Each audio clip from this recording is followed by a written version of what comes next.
Hey, what's up, everybody? This is your boy Josh, and we are talking about season 2, episode 1 of Superman and Lois. Um, you know what? Last year when this show came out, it was an unexpected hit for me. I am a diehard Superman fan, but I really hated how Superman was treated on the show Supergirl. I thought the characterization of him was great, but he was really just used as a jobber, just or someone to springboard Kara, make her, the I guess the alpha. I don't know if that's the right word to say, but yeah, I really hated the way he was always. They always like shoved it in your face. He is second fiddle. I'm going full out, and you're the best, Kara. You're the best. Why do you always have to show me up? Like he literally said things like that, and that really kind of got on my nerves. Like I don't know, doesn't matter. Superman and Lois season 2 episode 1. You know what? It was a pretty good episode. I wouldn't put it up there with some of the best. Um it was There's a lot of frustrating things about it that I'm sure we will find out. Lois is going through a hard time after Natalie shows up. And it takes the whole episode, like she's angry at everybody.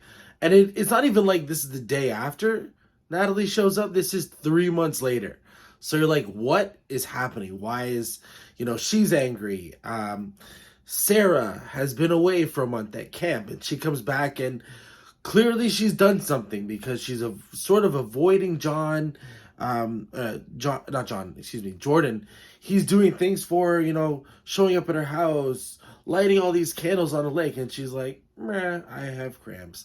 I feel like, okay, clearly you cheated on him at camp. Like, even though the last time we saw her and him, Jordan had said, I love you, and she said, I love you, and now they're totally out of sync. I get it. Teenagers, 3 months can be a long time or a short time, depending on the relationship. But I don't know, really frustrating to watch. And then Natalie is losing it on John Henry. And so I'm sorry, like this is so mean to say, but the women in this episode were being really frustrating. And I was like, who's writing this right now? Um, Again, they all have valid reasons. Natalie adjusting to her time on this new Earth, um, having to be a different person, going to school with the people that she was best friends with on her Earth. Frustrating. I get it. Lois having to deal with seeing a girl that was her daughter on another Earth and not knowing how to handle it. Like, I like that resolution at the end when she finally comes out to Clark saying, look, I've been hating you, and this is why. I actually really like that. I thought that was great. She admits it, and it's a smart reason. Like, I actually didn't see it coming, how she related it to her mom abandoning her. I thought that was really smart, actually. I was like, oh, I didn't see that coming. Very cool, like that. Um, and so now at the end of the episode, I'm excited to see where they go with John Henry and Natalie living with Clark and Lois and the boys. I think that's going to be great. At least I hope it is. And you know what? We'll probably see Natalie don another Steel outfit, as I believe it's Natasha in the comics. Might be Natalie. I'm not sure. She was Steel for a while. So I'm excited about that. That'll be cool. Or you'll have John Henry and Natalie as Steels, and you'll have Jordan and Clark, and hopefully Jonathan gets his powers too. So yeah, cool stuff about that. But really, the big things to take away from this episode is there's been earthquakes happening, and you see that it is a fist punching through the earth, sort of like way, way below, and it's Doomsday. Like there's nobody else, right? There's no one that's like as iconic. When Doomsday first showed up, for I think it was a good 4 issues, I can't remember, they just kept showing a fist punching something for a page. So it's the same thing. Like that's exactly what it is. I'm excited. So here's the thing with Doomsday. As a Superman fan, the way they treated Doomsday on Smallville, I hated that they made him a human character or a human person, a Kryptonian personality where he was Davis Bloom, he's a paramedic, and then he would go Hulk style and become Doomsday, when he was like under stress or whatever. Hated that. That's not Doomsday. But I mean, it's not like that Sam Witwer, the actor, did a bad job. He's fine. And he was fine on Supergirl as well. Like, he's a good actor, right? Nothing wrong with him. Just I didn't like that that's how they made Doomsday. Just like, I'm sorry, Doomsday was so wasted in Batman versus Superman. So dumb that they made him General Zod, his body cloned with Luthor, DNA makes this monster. It was just so bad. Just such a wasted opportunity.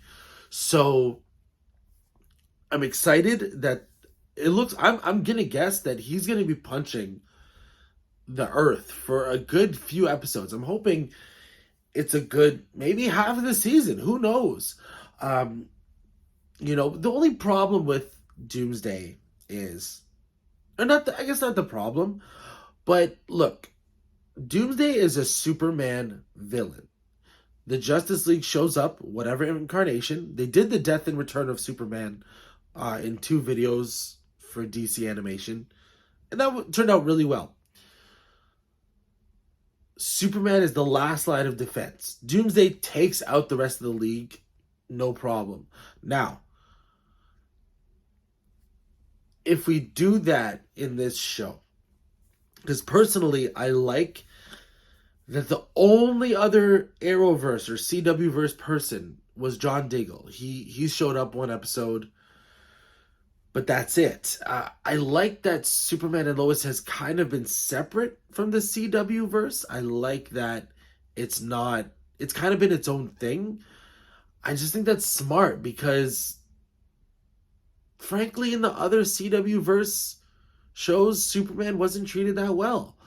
So unless they decide to bring back characters like the Flash and some of the Legends, or even Supergirl, bring her back, and they all get taken out by Doomsday, and it's down to Superman and Doomsday for a good full episode, 2 episodes.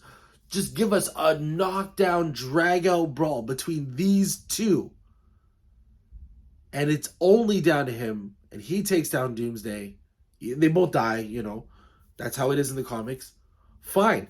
And I'd be really curious to see what it's like to have Superman die while he has kids. And maybe Jordan has to take up the role of Superman for a bit, covers his face or something. I don't know. I think that would be a cool thing to do. It just has to be done right. You have to do it that this Doomsday is relentless, is killing people.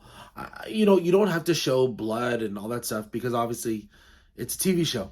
This isn't a HBO, Game of Thrones where people can be bloodied up or whatever. You don't have to do that. But you have to show that Doomsday is a menace and that he is killing people no matter what. Nothing can stop him except Superman. Period. Please do that. Hey, you'll have John Henry throw his hammer from like across the world or something. Cool. Maybe you have Doomsday catch it. Something. I don't know. I don't mind him trying, but it's just got to come down to Superman and Doomsday. And then the other thing is, I kind of thought it was weird not to have Sam Lane at all in this episode. I don't know if he's back or not. I hope he is because I like that actor. Dylan Walsh, is that his name? I can't remember. I'd like to have him back. But to have the new head of that, I'm blanking, but, that government, that army, whatever, to have him taking students from the, there's an academy now and they're wearing Superman's crest. Interesting. And again, I love that one thing when Clark says, or Superman says to the lieutenant, he says, "You're asking me to pledge my allegiance to America when I pledged my allegiance to the world a long time ago." I love that. And I love that, Superman's new slogan or whatever is truth, justice, and a better tomorrow. Look, I'm Canadian, and Superman has been and always will be my favorite character of all time. And I didn't mind, like, growing up, truth, justice, and the American way. I mean, Christopher Reeve said it in his movies, and I always interpret it as not like an American,